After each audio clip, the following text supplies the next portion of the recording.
Welcome to the first chapter of our book that will talk about how you will develop self-awareness, the first step to develop management skills.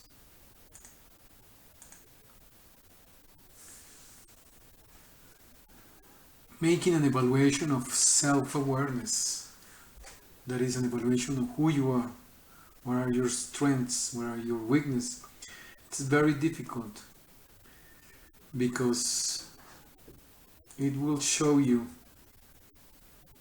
maybe where you are so weak, where you cannot develop as much as possible. But it is very important to develop personal growth. That is why this is the first step. So let's talk about self-awareness. First of all, we need to understand what is the sensitive line. This is the moment when individuals become sensitive or defensive to what they encounter, to what they find when they develop this self-assessment.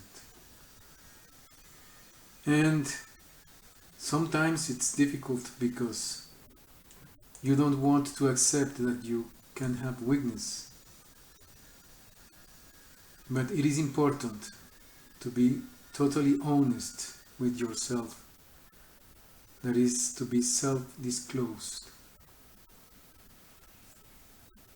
We will talk later about this sensitive line and how to handle the sensitive line. It is important when you are doing self-assessment to understand what is your difference between your personality and others' personality, your values and others' values.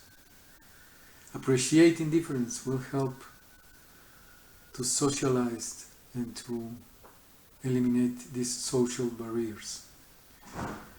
But be careful, it is important not to make distinctions,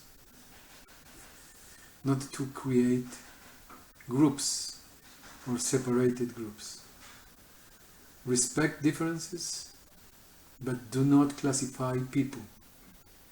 If you make distinctions, you will create more social barriers. There are 5 main aspects when you will do your self-assessment and to develop your self-awareness. The first one is emotional intelligence. This is identifying emotional awareness and control. How you handle, how you manage your emotions. The second one will be the core self-evaluation. That's identifying the main attributes of your personality. Then we will talk about values and how you will develop and identify what are your values, the one who will define the way you judge others. Then we will talk about cognitive style. That is the way you gather information, you evaluate information. And finally, we will talk about attitudes toward change, how resistant to change or how flexible to change you are. So we are going to go through these 5 different aspects. Let's start with emotional intelligence. It's difficult to measure and define, but it is considered now one of the main skills. Manage emotional intelligence, the main skills for managerial success.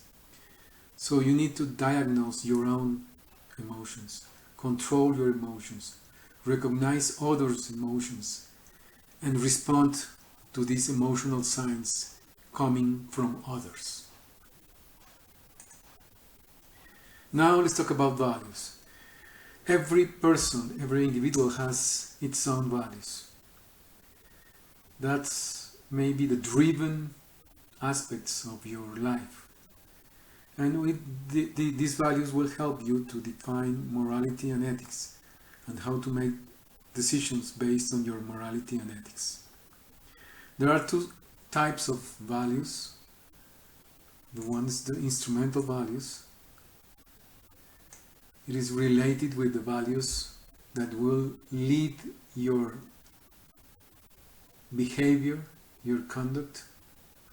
And terminal values, that's the values that will lead your final results. That's what you want to achieve at the end. Based on these values, you will make decisions. But sometimes you will find tensions, because making decisions is what managers do. But sometimes you will find it difficult to do. Why? Because you, on one hand, you have the company's goal, and on the other hand, you have your personal values. And you can find conflict between maximizing economic value for the company or maximizing social performance of your organizational impact.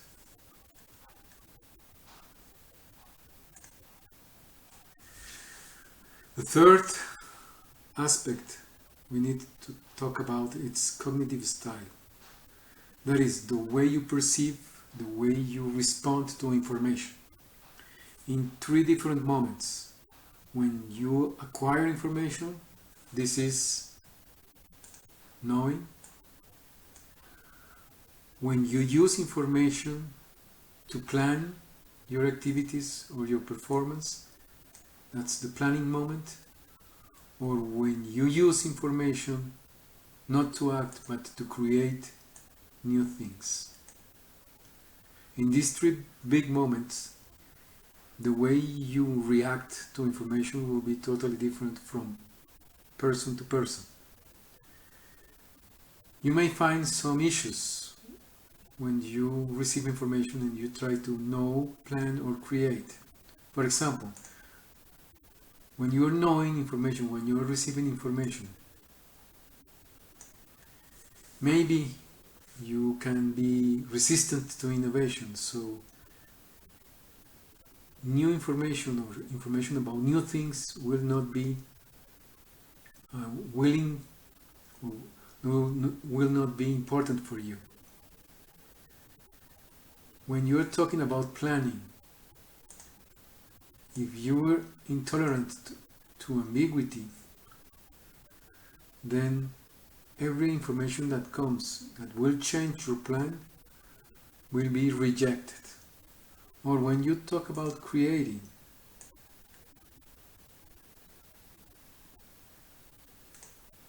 you want to be reluctant to new information when you don't want to make mistakes. So you ignore data and facts to create new things. So different attitudes towards information when you acquire, plan, or create based on this information. Let's talk about attitudes toward change. If you locate yourself in this big moment of pandemia or post-pandemia, you will see that ambiguity, uncertainty maybe is the main general trend right now. So as future managers, you will face more and more uncertainty coming from the environment.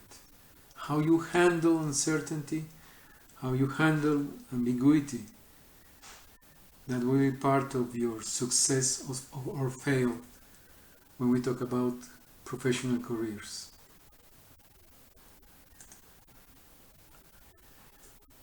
What drives your country? And we will talk about how people react when they talk about controlling the destiny. There are two main approaches. The first one is internal focus. That is, I'm the owner of my future success or failure, whatever. Or you can be another person from a different approach. This is an external locus of control. Always something causes success or failure. If you are an internal locus of control, you are one person that drives your destiny, then it is associated with more satisfaction with your work, less stress, more mobility, more possibility to adapt. That's more or less the type of management we can find when we talk about US type of management. When we talk about external locus of focus, that's more the Eastern type of cultures. Everything is under standards. Everything can be defined and explained by external forces. Then frustration and poor performance will be connected with stressful situation. It will be difficult to manage ambiguity in that type of cases. And you need to be aware of what type of focus are you or have you. The internal one or the external one. Okay, now that we have been discussing about these 5 core aspects of self-awareness, then combining them, you can identify the threats of your personality. Being aware about these threats of your personality can help you to manage your personality. Sometimes it is said that personality comes from biology and genes. But I think personally that you can develop the profiles of your personality. It's on you and it's under your responsibility.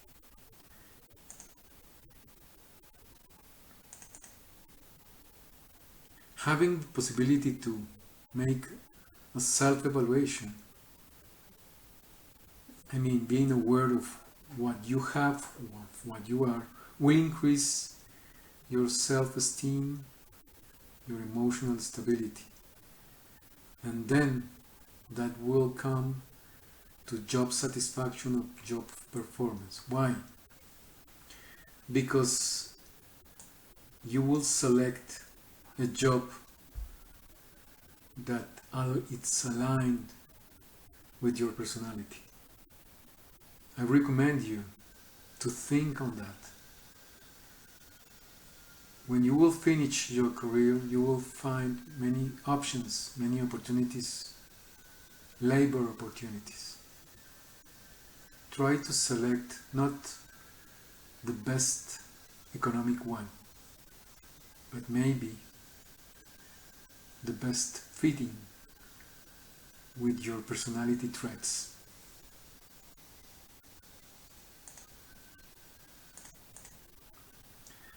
Now, some guidelines to develop this self-awareness.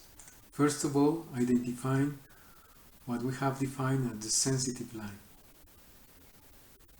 When you become defensive, when you're trying to assess about you, about your personality. Try to have different types of cultural experience and compare your values, your local cultural values with other values. That will develop your openness to other type of cultures. Identifying the principles, the drivers that defines your behavior. That's identifying and being clear about your values and norms. Expand your cognitive style to be tolerant, to handle ambiguity, and identifying your locus of control, if you are an internal or external one. Manage your emotional intelligence and the way you respond to others.